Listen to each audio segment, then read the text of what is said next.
right, ladies and gentlemen, let's welcome our special guest from Johnson C. Smith University Safety TJ Taybron. How's it going, bro? Good. How about yourself? Oh, I'm doing so well, man. For those people who are not familiar with you, man, tell them who you are. My name is Daryl Taybron, but I go by TJ. I'm from Spring Hope, North Carolina. I'm 22 years old. I go to Johnson C. Smith University where I played free safety as a 4-year starter, and now I just finished up playing at the HBCU Legacy Bowl for the 2026 year, and yeah, I had a good showing there. So right now, got many aspirations to play pro football now. So that's my next goal in life. That's for sure, man. So, what do you take away from the experience at the HBCU Legacy Bowl? I take away just like the work ethic around me, and then like the amazing coaching staff that we had there, that they just basically just drop knowledge on us each and every day. They always had something to say for the most part. Like they'll tell us, like the one thing I took away from it is that your availability is your best ability. So again, if you're not available, you can't be coachable, you can't be on time, you can't be like expendable, you can't be on special team, scout team. If you're not willing to be like in front of scouts, they're not gonna look at you. So again, you gotta make yourself available. Even if you going through pain, like you hurt, you still gotta push through it and try to do the most that you can. So that's the one thing I took. And then just the amazing players that I got to meet. All of them, they come from the same background for the most part. Although we go to different schools, we all had the similar stories. We all grew up in the same areas, stuff like that. So it was just amazing just to get to see each guy's story and then just hear about what they been through at their school. Yeah, that's kind of inspiring for some of them to go through something like you and compete for one another. It has to be fun to like build some memories with these guys, right? Yeah, most definitely, most definitely. So, what got you into football in the early part, man? What got me into football was because at first my mama and them, they didn't want me to play football. I grew up as a basketball kid, so all the time just watching my brothers and my cousins play, and then we used to play backyard football with them all the time. I always wanted to play it, but I could never have a chance. So there, one of my best friends from high school is named Jackson Vick. He go to NC State right now. He played on corner there. He actually got me into football. Took me to my first practice when I came out of high school, and I ended up liking it from there. The first year was a little rough because I had to figure out how to play it, but after that, I enjoyed the game. I just enjoyed really playing with my friends too, and then just doing something extra. Because again, when you're in high school, you want to do as many sports as you can. Yeah, it also helps you meet a lot of people as well. So Yeah, yeah. that's the best way to build friends. And I wouldn't blame your mother because I see how it is with some mothers. They always have their concerns for their kids. They don't want Yeah. their babies to get hurt. It's kind of normal. This is the same way how it felt with my mom too. So it's like they always want their little baby boys to be safe, right? Yes, sir. But building friendship, right? It kind of goes a long way because you want to be around people and then you get to build some long lasting friendship with these people. Most definitely. So it had to be the fun time to build friends and then do other sports, like you said. Yeah, 'cause I also did like basketball and track as well, and so I was like all conference in all of them. But football has stood out the most to me. 'Cause I had a great senior year. I was good at basketball as well. I had basketball offers and track offers, but football had gave me the best route at the end of the day. Like they gave me full ride scholarship. Then I got to move away from home, so that was just a blessing in disguise right there. Ooh, so basketball was like another calling card, but you wanted to stick with football. I get it. It's something you would love to do, but what do you take away from doing track and basketball that translates well into the football field? Uh, Really, a lot of it is, pure athleticism, being able to run, jump, be actually physically coordinated just to do different things. Because I did high jump, long jump, triple jump, so I'm able to explode in that way. And then basketball, a lot of it, like football to me, is like sort of like face guarding. So I'm able like to guard up straight as playing a DB. You gotta be able to guard receivers. Like you can't really look ahead move. You gotta read their chest, read their feet, read their hips. So it's kind of similar to basketball, just being able just slide your feet, move your feet, come downhill, and just like be able to like just square people up and actually make plays. So I feel like that's how it really translates, just the overall athleticism and like body control behind it. Oh yeah, it does, especially the speed of the game when you play track, and then especially sometimes the rebounding skills and the footwork. All the other stuff you So do. So why should NFL teams draft you, and what makes you stand out from the rest of the safety? I feel like NFL teams would drive me simply because I'm very versatile. I can play safety and corner, which I have both background in it coming out of high school. And then too, I have a high football IQ. I have the stats to provide it. I have like the experience that to back it all up. So and then at the end of the day, I'm a great communicator. I know how to talk to my teammates. I know how to read coverages. I know how to anticipate different routes. And then also I'm willing to play special teams as well. No matter what the case may be, I'm gonna do everything I can to make sure that I give it all for the team. So Okay, that's exactly a team thing. I mean, you're versatile. You play safety. I mean, special teams, whatever they call you to do, man. You're kind of like the ultimate team player. yes, sir. That's what's up, man. So, who do you model your game after, man? I mean, there's got to be a certain NFL safety or a player in mind that you kind of emulate a little bit and you watch a lot of his film. Yeah. As I recently, like the past couple of years, I've been watching Justin Simmons a lot. So he been one guy that I just like honed in because again, you gotta be able to play everywhere on the field. So sometimes you might have to switch over to rover. Sometimes you might have to switch to corner. So just to be able to dominate on each aspect of the game, no matter if you in the box or you playing back deep in the middle of the field, you gotta be able to read everything. You gotta be able to anticipate everything. So that's just one key player that I've been watching recently. Yeah, he's a good one to watch too. But if you want to look at a guy who's very versatile, probably underrated, you might have to look more into Jimmy Ward. That guy's another Yeah, good player. Like it's real. he was a free safety or a corner or nickel, but played everywhere in the spots, but played at a very high level. Stats don't say otherwise, but he did exactly what was necessary. Film don't lie, that's for sure. For sure, man. Some people just kind of look at the stats and think that's it has a talent. No, it doesn't. You just have to play on the field and make the plays. Still. So, how do you prepare for your opponents, and what's your pregame routine for game day? Yeah. That's a good question. I say I prepare for opponents just simply by watching film study all week. So we'll get the film like that Sunday after our Saturday game, and then we'll go into the week just watching it. And we'll go slow by slow. So we'll have walkthroughs, we'll have individual film study, we'll have group film study, and we have team film study. And then our DC Coach Tripp, he'll go over the breakdown for us, like key emphasis on who their key receivers, their key O linemen, different stuff like that, and then key plays that they run. Because a lot of teams in our conference they can be run heavy, but some people will pass. They will run a lot of read option, so you might get different looks off that. So just honing in on the key details that they do, the tendencies that they do. Do they like to pass on third downs? Do they like to run for it? Or do you have some teams they'll go for it on fourth down instead of punt? So you gotta be ready for different stuff like that, whether it's we put in a different package that week or we put in a different personnel group. So just going in a week, just actually watching film study, sitting down, looking at okay, are they in duo, they in trio a lot, they more in a heavy based 12 personnel. So just seeing different stuff like that. And then I say on game day, really we gotta eat breakfast in the morning. So we got like a little team, little breakfast that we eat. It's kind of like brunch a little bit. And then we go to the facility, and once I do there, I'll run to my room right quick. I'll grab a quick shower and then I'll come back. And then once I get back, I'm just stretching. I get tape, listen to my music, and then I just pray after that. Because yeah, I can't do none of this without the Lord, my Lord and Savior Jesus Christ. So and then once I do that, I'm ready to go after that. So Yeah, I guess that's a different way how to prepare for, and that's how you get ready for games. You just got to get your mind fresh and stay focused on it. So, what kind of defensive system that you guys played at Johnson C. Smith University that can translate at the next level? So in my system, we have played in a 4-2-5 mainly. So we played a lot of cover four, a lot of cover two, cover six, cloud coverages.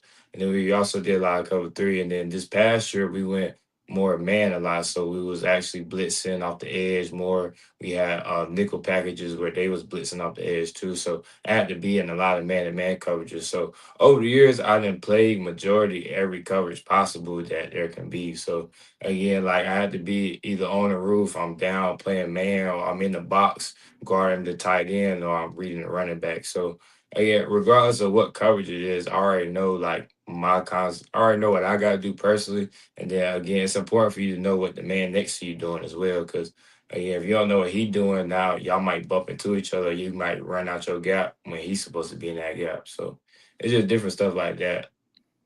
Yeah, different ways how to stay disciplined the right way and make sure you don't misstep on certain stuff. Like you said, you could bump into one of your teammates on the wrong assignment. Yeah. I mean, that's just how it is. But what were the offers coming out of high school for you? Like, was it like not that much, or was it a lot of offers, or just how did that play out for you? Coming out of high school, I had like a lot of like low level D2s. I had a lot of JUCO offers, and then especially like for basketball and track, I had JUCO offers. I had D2 offers, but it really wasn't that many. Like, cause I was fresh off like the COVID years. Well, when that was when guys was getting that fifth year in college, so it's like it was kind of hard for us to get recruited. So either we would get an offer and then get pulled, or like it would be like kind of a short window where we gotta commit right away, like once we get that offer. So yeah, it really wasn't that many teams I looked out, but for the teams that did, I took them in well in consideration. I was so grateful just to even have like different outlooks that I can go to, because again, a lot of kids in my situation didn't have that. They probably either had one offer or they had none, but I had offers from three sports, so I was just blessed with that. That's got to be incredible, especially on a different sport or even in this sport in general. But like in the COVID year, it had to be the most difficult type of situation to adjust to because, like you said, things had to be a little bit quicker or things just had a little bit of adjustments. Yes, sir. But out of that, dude, like it seems like you chose the right path from where you're going to. So, what do you take away from your college journey to get ready for the NFL? Main thing I take away from it is just continue to live in every moment. Just be where your feet are. Don't look too far too ahead.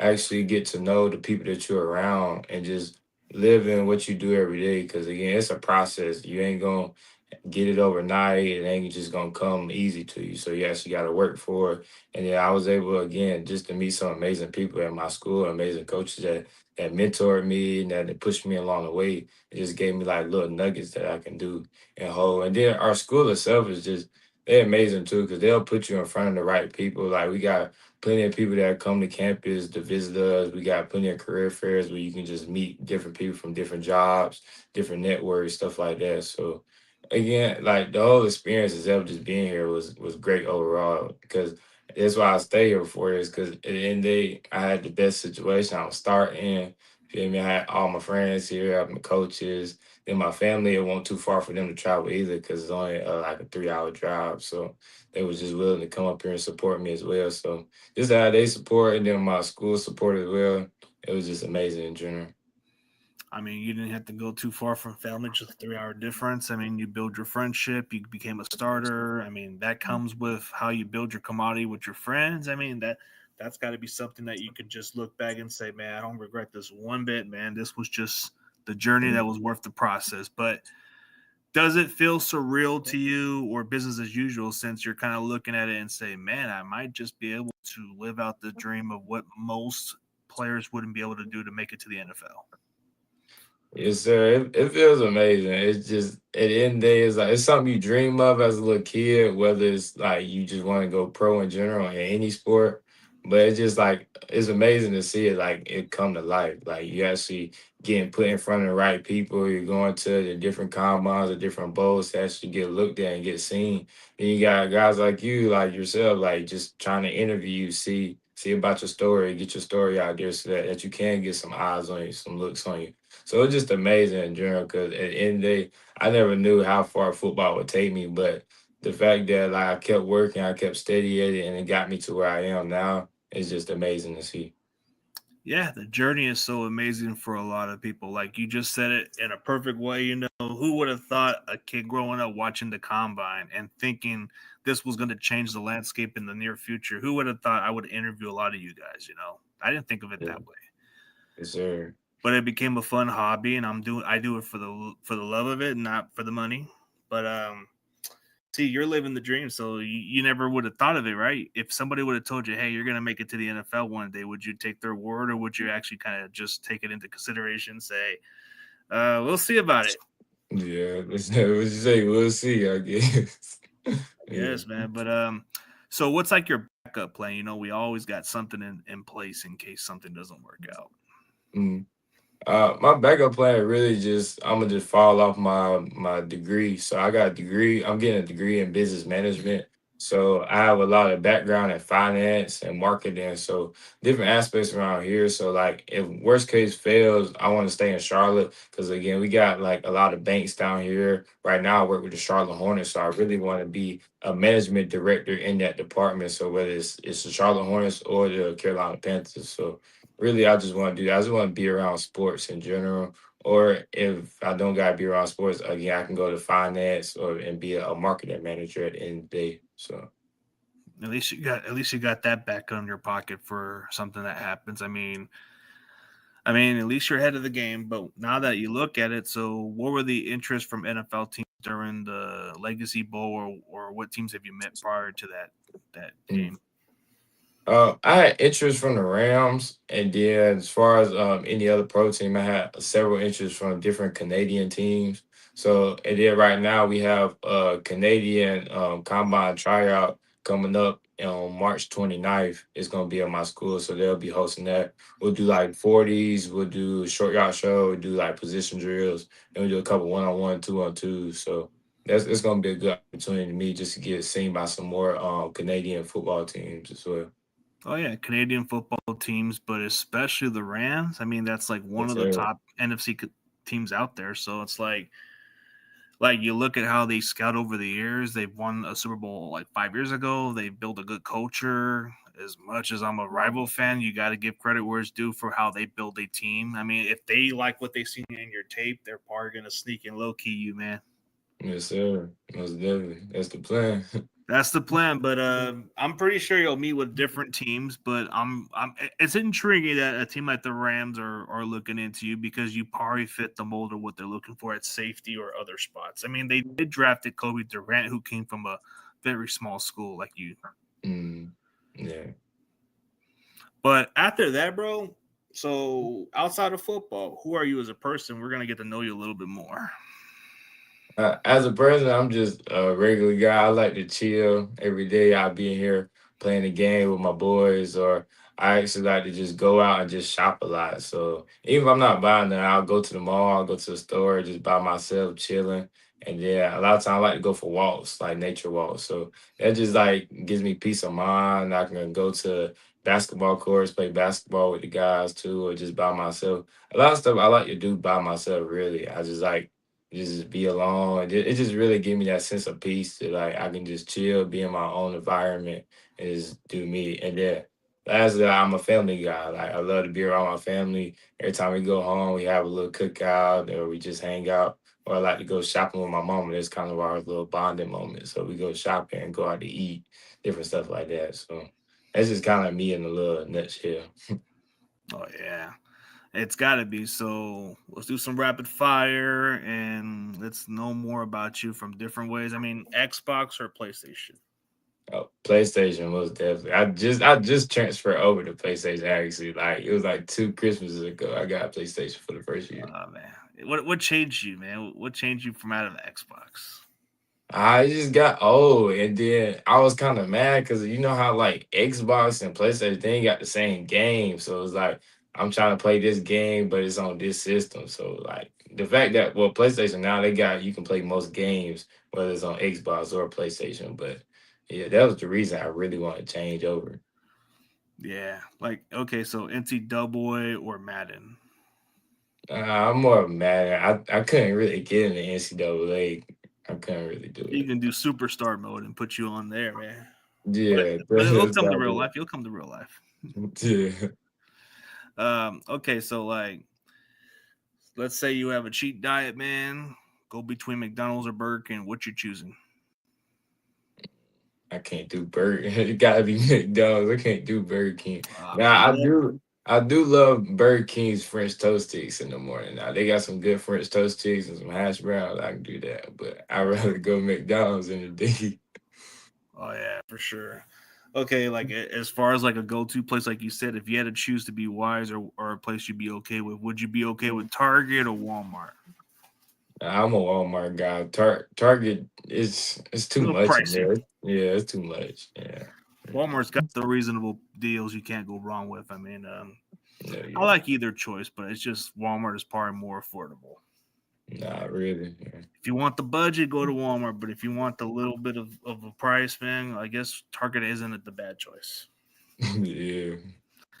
I mean, I guess as far as like sports drinks, Gatorade or Powerade, would you prefer? I'm a body armor guy. I gotta Body go armor. body Okay. armor. Yeah. Yeah. I've been drinking that for the past couple years. Ooh, okay. So what's your favorite body armor flavor, like the drink? I'd definitely say mango. I'm a mango guy. Oh, the Yeah. mango. You know what my favorite one is? It's that strawberry melon. I like that one. Oh yeah, I heard of that. Okay. There we Strawberry go. melon is one of my favorites, and then the strawberry and banana is pretty good.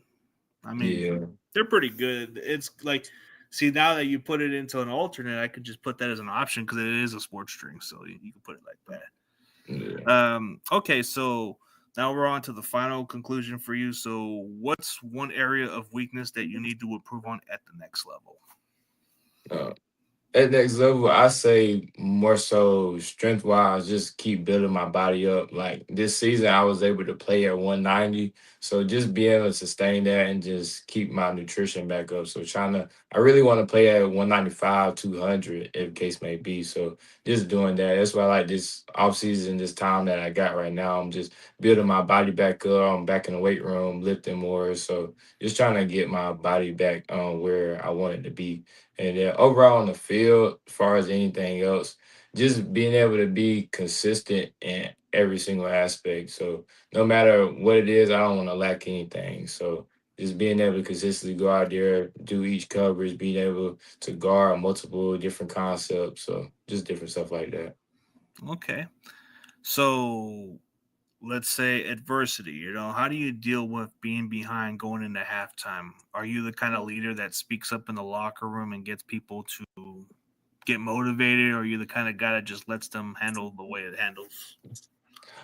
Yes, sir. No, I was a team captain. I've been a team captain for 2 years, so I got to do our little huddles. I do the little team chant every game. So just being in the locker room, just knowing that at the end of the day, any game is winnable, no matter how far down you is. It's again harder in football, but again, if you got the motivation, you got the momentum, you can really ship the game easily. So no matter how far you down, just always know that hey, we can still win this game. You got two more quarters left, however the case may be. Just got to keep fighting. You got to keep believing in each other. Because again, if y'all believe in each other, y'all believe what y'all do, y'all gonna fight hard for each other, especially if you love one another.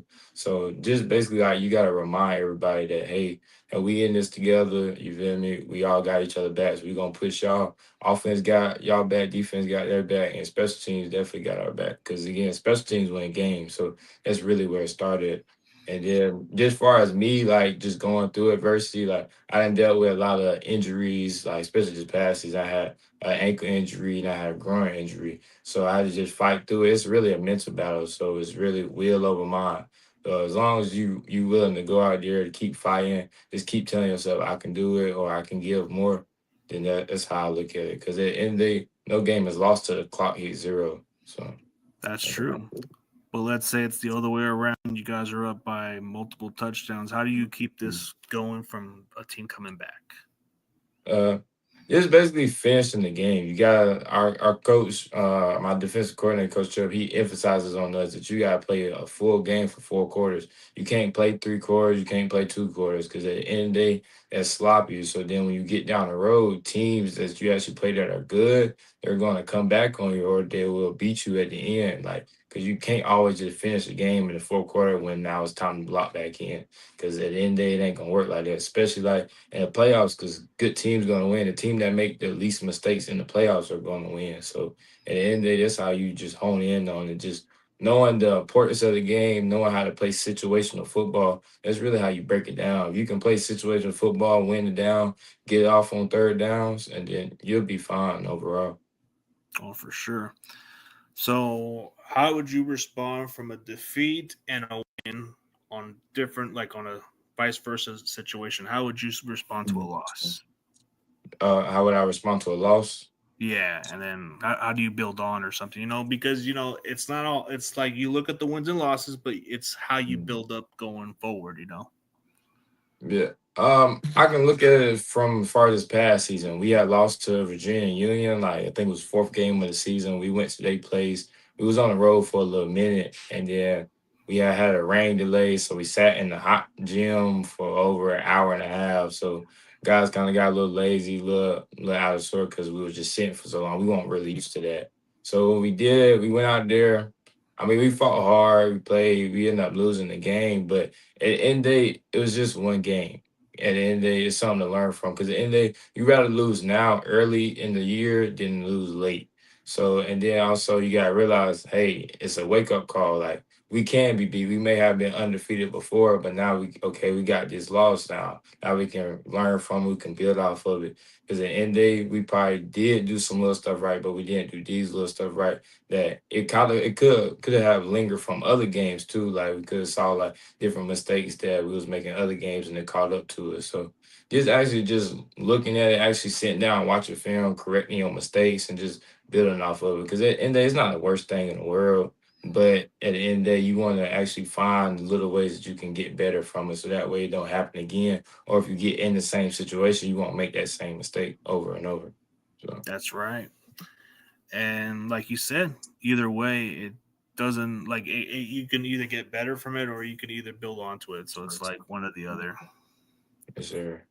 But yeah, dude, definitely appreciate your time, bro. Whatever the process is, bro, it's got to feel like a great moment for you to finally live out the dream. So whatever happens from here on out, man, definitely rooting for you to succeed. I mean, it's got to be fun for you for a kid growing up in North Carolina and think, man, Yeah. who would have thought I'd be living this dream? Yeah, most definitely. Coming from the country and ain't nothing out there, and not many people make it out of your area. But hey, when you put on for your city, you put on for your family. It's amazing just to have the support behind it as well. So. Oh yeah, and for sure, man. Before we end this, bro, tell them who you are and tell them what you're doing currently. Okay. So yeah, my name is Daryl Taybron Jr. I go by TJ. I'm a free safety from Johnson C. Smith University, in which I am draft eligible this year. And I also just competed in the HBCU Legacy Bowl. I'm an all conference player. And right now I'm looking forward to going to the combine just coming up on March 29th. And then also just competing to try to get on the pro team. So whether it be Canadian, NFL, UFL, XFL, IFL, whatever the case may be, I just want a chance just to put my name out there and show what I can do. For sure. For everybody else, go check out Johnson C. Smith University Safety TJ Taybron. Man, this man is a lengthy safety. This guy's got a lot of untapped potential. This guy can play special teams. This guy can play a little bit in the secondary.